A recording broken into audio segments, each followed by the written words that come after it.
सब लड़ते रहो भाषाओं के नाम पर, जातियों के नाम पर, कोई तमिल, कोई पंजाबी, कोई मराठी और कोई कन्नड़।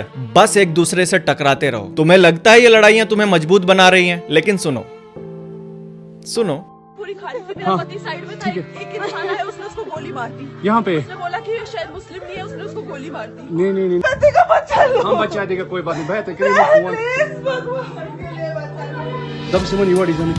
जब तुम्हारा अपना कोई कश्मीर घूमने जाएगा तो वहां तुमसे कोई कुछ नहीं पूछेगा कि तुम जाट हो या गुज्जर हो या मराठी हो या पंजाबी हो। कोई कुछ नहीं पूछेगा, और ना ही तुम्हारी भाषा के बारे में कोई पूछेगा कि तुम्हें पंजाबी आती है या हरियाणवी आती है या मराठी आती है या कन्नड़ आती है या तमिल आती है। कोई भाषा कुछ नहीं पूछेगा। वहां सिर्फ एक ही सवाल होगा, क्या तुम मुसलमान हो? अगर तुम मुसलमान हो तो कलमा पढ़ो, और अगर जवाब हाँ में नहीं मिला तो सीधा सीने में गोली मारी जाएगी। और यही हुआ पहलगाम में, क्योंकि हम सब तो लड़ रहे हैं ना अपने घरों में। हमारी तो अपनी ही लड़ाई खत्म नहीं हो पा रही। कोई मराठी नहीं बोल पाता तो कोई पंजाबी नहीं बोल पा रहा, और कोई कन्नड़ और कोई तमिल। मतलब भाषाओं के नाम पर ही हम आपस में लड़ रहे हैं, और कोई तुम्हारे परिवार को, तुम्हारे घर को उजाड़ने के लिए तैयार बैठा है। सीधा तुम्हारे सीने में गोली मार रहा है। जब तुम्हारे बच्चे या तुम्हारे परिवार वाले कहीं कश्मीर या कहीं किसी भी जगह पे, किसी भी टूरिस्ट पैलेस पे घूमने जाएंगे, तो वहां उनसे ना कोई भाषा के बारे में बात होगी, ना किसी जात पात के बारे में बात होगी।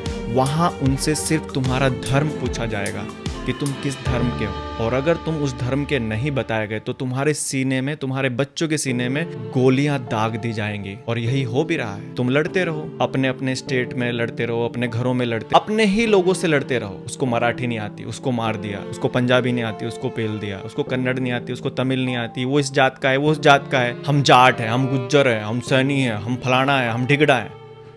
अरे भाई, कोई नहीं पूछ रहा तुम कौन हो। वहां जाओ तो पता चलेगा। जैसे आज अपने मरे हैं ना, कल जब ये और बढ़ जाएगा फिर आप लोगों को समझ में आएगा कि आप लोगों के साथ में क्या हो रहा है, इस देश में क्या हो रहा है। मेरी तो यही समझ में नहीं आता कि आप लोग लड़ क्यों रहे हो। अरे अगर आप लोग इकट्ठे हो गए ना, आप लोगों में अगर एकता हुई तो परिंदा भी पर नहीं मार सकता। आपके बच्चे पूरे देश के अंदर कहीं भी घूम सकते हैं बिना किसी रोक टोक के, बिना किसी सिक्योरिटी के। क्योंकि जो एक यूनिटी होती है ना, वो कहीं ना कहीं हमने ही खराब की हुई है। बांट दिया हमने अपनों को, किसी को भाषा के रूप में, किसी को जाति के रूप में, और ये बढ़ता जा रहा है। टुकड़े कर रहे हैं हम अपने आप के, और कोई घात लगा के बैठा है तुम लोगों को मारने के लिए। क्योंकि तुम सब अलग हो जाओगे ना, अलग अलग मारने में आसानी होती है। और यही हुआ आज हमारे पहलगाम में। मासूम बच्चों को मार दिया जो बेचारे घूमने गए थे, सिर्फ इसलिए कि वो हिंदू थे। तुम सब तो मौज करो, आपस में लड़ते रहो, बहुत मजा आएगा तुम लोगों को, और मजा आ भी रहा होगा, है ना। और वो तुम लोगों पर ना घात लगा कर बैठे हैं। एक एक मुद्दे को ना वो बहुत डीपली स्टडी करते हैं आपस में। जब तुम लोग अपने ही घरों में,